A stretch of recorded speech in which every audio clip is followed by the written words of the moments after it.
have each month this year. Last year, they sold 200 million per month. This year, they upped to another 100 million per month that they sold onto the market. Next year, I think they'll probably do the same thing. They'll probably re-escrow about 600 million if they continue to follow the same pattern per month. So not all billion tokens flow onto the market. And in addition to that, they don't always go to the exchange either. Sometimes there's two strategic partners and other people that are going to use that capital that also might lock it up and not use it. So that limits supply also. So I know there's a lot of FUD out there about people that, they don't understand the supply and demand dynamics and how actual macroeconomics work. And they sound compelling, and I appreciate that. But I live this every day. And so 5 digits is really the demand from derivatives. That's somewhere between $400 trillion up to $4 quadrillion in total asset value. Daily volume on that would be astronomical. In the tens of trillions of dollars on daily volume for derivatives.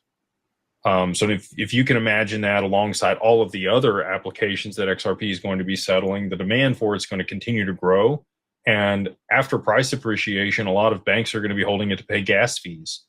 There's not going to be a ton on the market to be able to settle all this stuff, even if it's used at a high frequency, up to 10 times per day, like was listed in Michael Barr's calculator. He was at the head of BlackRock for a period of time.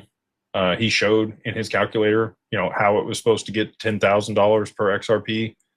Both David Schwartz and Arthur Brito and Brad and a lot of other people at Ripple have talked about why it needs to be, it's made to operate at $10,000 a token.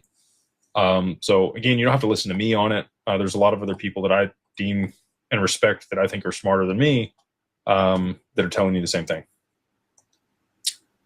We got Guy says, Geeski 444. I'm back in, Jake. In your opinion, what is the most lucrative way to get value from your XRP without selling it? Borrowing against it. Or, I think that we'll have a bunch of products by the end of 2026 where you're able to generate somewhere between 6 and 10%. Fairly low risk, almost no risk on your XRP. So depending on how much you have and how high the price goes, that could be very lucrative. But borrowing against it, you're going to be able to draw down huge sums of liquidity tax-free. There is an interest rate, obviously, associated with it. But then you can take out a life insurance policy with a small portion of that to be able to offset the difference.